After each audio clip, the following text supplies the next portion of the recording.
Longolanga elamba ya soni olatisanga yawe elamba ya feti olongolanga olatisanga yawe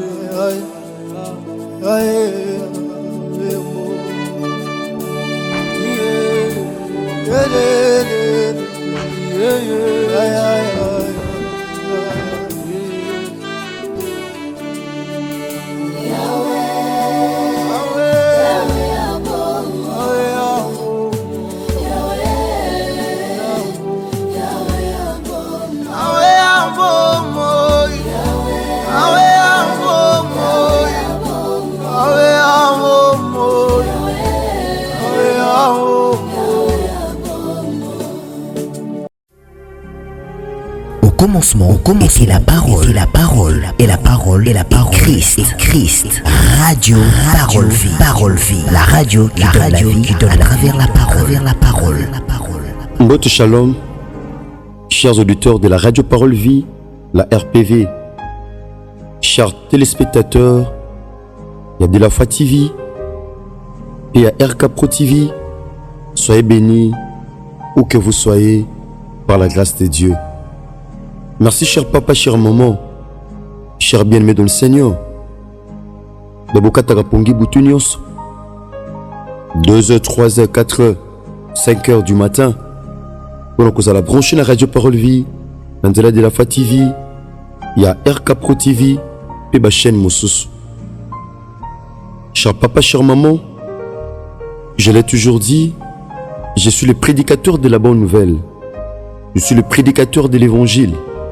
Tatia Kasango Malamu, ya Yesu Masia Nazareth Nzamba Solope Abomo. Cher papa, cher maman, ya kote ya mafuta te, mungwa te, mai te, singa te, kasi na kote ya kaka kombo moko et pesaka lobiko. La Bible dit, il n'y a de salut en aucun autre, car il n'y a sous le ciel aucun autre nom qui ait été donné parmi les hommes par lesquels nous devons être sauvés. Mon frère, ma soeur, je l'ai toujours dit, le vrai besoin d'un homme, ils ont osé lukate comme Libala, Moussala, Moana, tu peux Moussous, tu peux voyager, je peux dire, bien-aimé dans le Seigneur. Mais le vrai besoin d'un homme, c'est la parole de Dieu. Pourquoi? Parce que la Bible dit, l'homme ne vivra pas seulement du pain, mais de toute parole qui sort de la bouche de l'Éternel. Pas seulement, kakate na lip. Lipa pesa bien. Lipeza posa mutema na wana. Ekozala, oza victoire na bitumbo zanango. Ekozala, olonga na viwana masumu ozo boyango mezo kanga utangu nyos. Ekozala, obima na viana ya chômage, ya pasi, ya mawa, ya kozanga, ya ba mari, to ba femme de nuit. Ozana poso bima. Bien-aimé, wana ezalip. Car sa Bible dit, okobika kaka te na lipa. Lipeza posa mutema na yo. Kasina liloba. Pourquoi? Parce que la parole de Dieu epesaka nyonso o mutu aza nango posa. Voilà pourquoi la Bible dit, dans leur détresse, dans leurs problèmes, ils crièrent à l'Éternel. Balelaki epai na Nzambe. Et l'Éternel envoya sa parole. Et sa parole le guérit.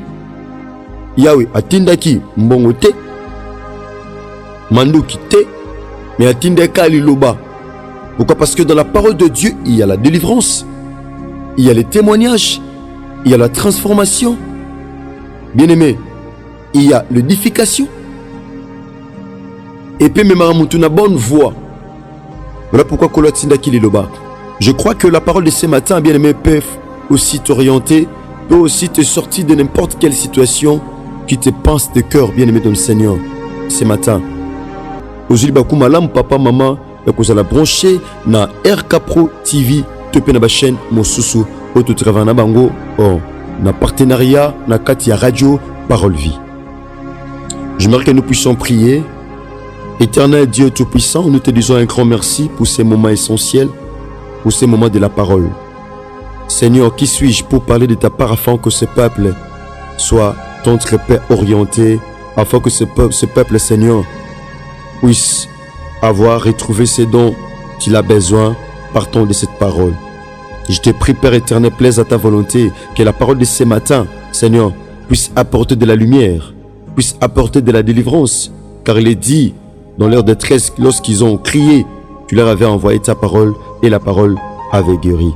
Que la parole qui avait guéri hier, que ce soit la même parole de pouvoir guérir aujourd'hui, et pourquoi pas demain. Et c'est là, au nom de Jésus, que nous avons ainsi prié et nous ramenons toute pensée captive à l'obéissance de l'œuvre de la croix et à l'obéissance de cette parole. Et c'est là, au nom puissant de Jésus-Christ de Nazareth, le seul Dieu, l'unique et le grand vainqueur de Golgotha, que nous avons ainsi prié et déclaré. Amen. Merci, bien-aimé dans le Seigneur, cher papa, chère maman. Bien-aimé, qui dans l'ensemble te partager un sujet, tout peu intime, qui va nous bénir ce matin. D'ailleurs, ça dépend de l'heure à laquelle vous êtes branchés, parce que tous en a différence à l'heure. Il y en a qui nous suivent aux États-Unis d'Amérique, il y en a qui nous suivent en Amérique, en Asie, en Europe, en Océanie, bamsoupe baza na kati Afrique. Bien-aimé, n'enga tout partager un thème ce matin. Bien-aimé, okopambola biso, bien-aimé dans le Seigneur, na mokolo lelo. Bien-aimé yoka batu mwa mingi.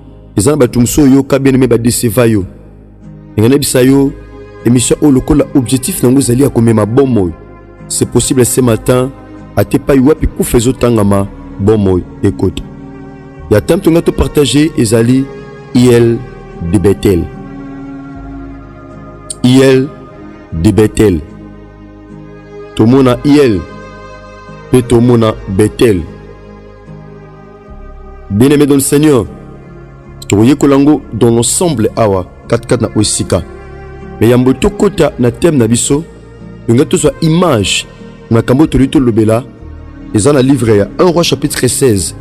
Mais makambo euti na livre à Josué. Euti na livre à Josué na conquête ya ville ya Jéricho. Lisons la parole de Dieu. Nous sommes dans Josué chapitre 6 dans le verset 26. Il est dit ceci, bien-aimé dans le Seigneur. Ce fit alors que Josué jura en disant: maudit soit devant l'Éternel l'homme qui s'élèvera pour rebâtir cette ville de Jéricho. Il en jettera les fondements au prix de son premier-né. Il en posera des portes au prix de son plus jeune fils. Ça, c'est la déclaration de l'homme de Dieu. Pourquoi l'homme de Dieu a-t-il déclaré ainsi? Vous savez très bien, bien-aimé dans le Seigneur, tout cela peut parfois enseigner de mille et une manières dans l'enseignement où il y a Jéricho. Tu sais bien, très bien, Jéricho était une ville importante. Une ville où il y a une civilisation. Une ville où il y a une autosuffisance. Une ville où il y a se prendre en charge. Il y a une possibilité d'exporter ou d'importer et l'eau. Bandeko bika na biloko na bango moko bazaki na pose eloko mopaete ekota na Jéricho bazaki pete na pose eloko na bango ebima na Jéricho. Ezaki ville ou ezaki malam sur tout le plan, sur le plan ya armée. Bien-aimé, sur tout le plan ezaki ville ou ezaki civilisée, ezaki ville ou ezaki importante. Ezaki na volume même ya muraille. Il y a 6 mètres d'épaisseur. Bien-aimé dans le Seigneur, pour assurer sécurité. Yamboka. Ezaki ville où ezaki na muraille à hauteur à peu près 20 mètres. Bon, dans les colonnes, il y avait des gardes qui étaient postés dans les colonnes muraille pour assurer sécurité. Il y a peuple ezaki na kati. Il y avait des géants na kati. Bazaki peuple bazalaki penza à l'aise. Jéricho ezaki mboka où ezaki ya sécurité. Ezaki mboko so mutoza na kati. Il se sent en sécurité. C'était ça, bien-aimé, Jéricho. Alors que Nzambe a livré qui Jéricho et pas na Josué. Abi, je livre entre tes mains Jéricho, son roi et ses vaillants soldats. Nzambe appelle ça qui Jéricho, roi na yango, ba vaillants soldats na yango et pas na Josué. Na sima, yako zo orientation pas na Nzambe tangu Jéricho. Mire s'écroula qui et arriva que maintenant que bien aimé dans le Seigneur, Josué a Sakamaloba. Et Josué avait déclaré. Bien aimé, la déclaration parfois est plus forte que la prière. Et ça, bilo moussou bien aimé dans le Seigneur. Nous tu as semblé banda tongo tipo quoi. Résultat et été. Mais ça n'a moutou soit à sali déclaration. Batoko là bas Josué au kato temps. À ça la déclaration à bas seconde. Bien aimé, Nabi Tumba, Abi soleil arrête-toi et lune. Bien aimé, soleil et s'arrêta qui. C'était une déclaration, bien aimé dans le Seigneur. Il y a des fois, mais il faut savoir déclarer. Au Kotinda, peut-être tout le monde a un bande konabiso. Puis surtout ça, na Congo, na Kinshasa, bloqué Outi, na Libanda Mboka, Libanda Afrique. Et il faut, biloko yomoko, mais il faut qu'il y ait des déclarants pour ne pas déclarer biloko na yo. Ba déclarer ba ça la démarche. Mais biloko za yo, et yo ba nike za yo. Mais il faut déclarer en haut. Bien aimé. Et ça, bilom suna vinoza yo. Mais il faut déclarer en haut. Josué avait déclaré. À prononcé qui maloba. Tout le monde a même dans Josué chapitre 10, verset 12. Tout le monde a comment Josué a déclaré qui pour na moi et téléma. Que lune, sanza et téléma. Bien aimé. Tout le monde a 1 Roi chapitre 16. Bien aimé, tout le monde a li solo, ya Moussa Nzambe Eli. Tout le monde a comment Eli a déclaré qui. Les Ababilo Moussa na vie, il faut déclarer, mon frère, il faut déclarer ma soeur. Josué Lobini. Josué tango muraille à Jéricho et Kouéaki. Tango Israël, bazo qui possession à Jéricho. Attends, basela qui mindu qui te, ba marteau te, ba burin te, tango bazo qui possession. Josué a compris une chose importante parce que la Bible dit notre Dieu azakanasima maloba yabasalinaye pona kokokisa. Qui est serviteur de Dieu? Un serviteur de Dieu c'est qui? Or la Bible dit dans Apocalypse chapitre 5 verset 10 Misala Christ a sala na croix a fait de nous tous, donc l'œuvre de la croix a fait de nous tous un royaume de sacrificateurs pour Dieu. Qui est serviteur de Dieu? C'est celui qui a reçu Christ dans sa vie, Seigneur et Sauveur. Il garde la foi. Bien-aimé. Azo simba kondima. Azo cha en pratique. C'est celui-là un serviteur de Dieu. Parce qu'on est sauvé pour servir Dieu. Un serviteur de Dieu. Et j'appelle Moutazo Salelanzam. Nakata domaine moko songolo. Oh, Dieu est derrière. Surtout, Josué avait déclaré. Abinin, Josué a déclaré Kenda. Et ça, l'homme sous vino, bien aimé, au code déclarant lelo. Lobby tam soko zalate. Mais bah, fait nango, au koya lobby. Au code déclaré l'ikola banana yo. Wako luka ko bundisa ba génération nango koya. Wako luka ko bundisa banana. Wako luka ko bundisa loko tel. Et l'autre tel est comme là. C'est ce que Josué avait fait. Abini. La Bible dit Josué a juré. Nakoloba. Allah que la mama beli boson en Nzambe. Oh, moi aussi je lève ma main ce matin. Qu'il soit maudit devant Dieu. Allah que la mama beli boson en Nzambe. Mutua bundisa vie na yo. Mutua bundisa lipamboli na yo. Mutua bundisa ka avenir na yo. Mutua bundisa ka santé na yo. Mutua bundisa ka bana na yo. Mutua bundisa ba faire na yo. Allah que la mama beli boson mutute me liboson na Nzambe. Allah que la mama beli boson Nzambe. Mutua luka ke chèque na yo. Mutua zo lingate yo sepela. Allah que la mama be liboson Nzambe et non devant les hommes. Abi Allah qui la mabeli boson Nzambe. Moto nyonso akotelema pona koluka kotombo la muraille ya Jéricho. O biso to kwesi na ba orientation uti pa na Nzambe. O biso to saleli 7 jours ya tour. Pe na 7e jour to saleli 7 tours. Allah qui la mabe mutu nyonso koluka rebâtir yango. Muto koluka tonga pauvreté na famille na yo. Allah qui la mabe muto koluka kozongisa maladie wana ya pasi. Allah qui la mabe muto linga kolesa mobali no loko mabe. Ngaya. Allah qui la mabe Awa Josué a déclaré Alobi Allah que la mamabe Moutoua koluka ko telema. L'homme qui se lèvera. Josué avait compris que moi si t'aimes ta telema pas tonga. C'est l'homme. C'est l'homme. Voilà pourquoi mon combat est en féminin mais masculin. Josué Allah que l'homme wana Ata mutu Ata mobile Ata mwasi Aye aolakela mabe. Pourquoi? Parce que aluki a rebâtir eloko aussi bakoisa.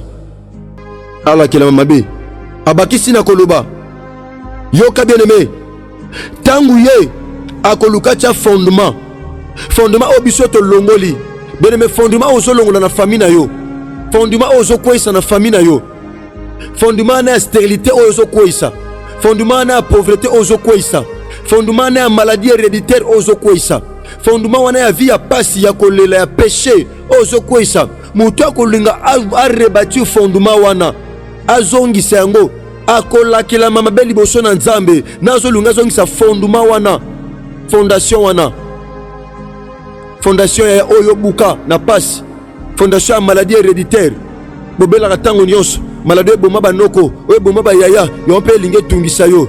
C'est ça le fondement, c'est ça la fondation. Na famille batu basala bazate, na famille batu babunda me makambe simba ate, batu bazo bunda na vie, mais rien n'évolue, rien ne marche.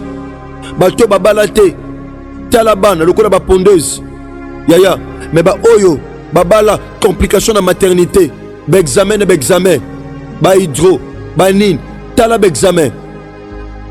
Pourquoi? Ils ont un fondement, topé fondation oyo ezolinga etonga mais Josué alakela ki jara batuboye mabe abi tango ko lukacha fondation fondement et cause na prix ya mwana ne liboso et ça na prix na mwana liboso tango comme na niveau ba porte à ko perdre mwana ne ya suka. Bien aimé dans le Seigneur, on est à la qui déclaration ya Josué Nasima ya kozwa Mboka Topeville ya Jéricho. Maintenant, bien aimé dans le Seigneur, Dieu maintenant dans le livre 1 Roi chapitre 16, verset 34. La Bible dit ceci. De son temps, Hiel de Bethel bâtit Jéricho. Natanaye, Hiel de Bethel aye pona ko rebâti Jéricho. Qui ont mon frère ma soeur, ko sakana te na déclaration Moussa Nzambe. So Moussa Nzambe a déclaré au zongoka bongo. Non, bien aimé. Lorsque l'homme de Dieu déclare, bien aimé, il y a une puissance, il y a une vie. Pourquoi? Parce que Dieu est derrière la parole de ses serviteurs pour l'accomplir. Merci. Tika bolingo bola mupengolu ya Yesu Masia Nazareth nzamba solo pe abomo. Eumela na mabota na bino partout à travers le monde entier pa bozami puis principalement na de la Fa TV, topé na RK Pro TV. J'aimerais dire un grand merci à tous ceux qui nous ont accompagnés. Je vois derrière nos caméras, je vois Nata Kifuta, Raïs Kangi, Bogo Sanderson, je vois la régie, je vois mon bien-aimé Chris Kundenga. Soyez bénis. Les bons numéros à contact, bien que les numéros soient affichés, mais numéro à contact est allé plus 43 98 45 25 470. Sous beaucoup de biso, tous en attaque pour répondre. Merci, ingénieur Chris Kundenga Enoch DG, ingénieur Juxape Mama Mona, merci de Kores Kangibulu, RK Pro TV, Kola Kanisayo, Akatibande Konyo sur Radio Parole Vie, Tika Bolingo, Molope Bolam ya Christ Bilabino, sinon que Dieu vous bénisse. Parole Vie, la radio qui donne à travers la parole.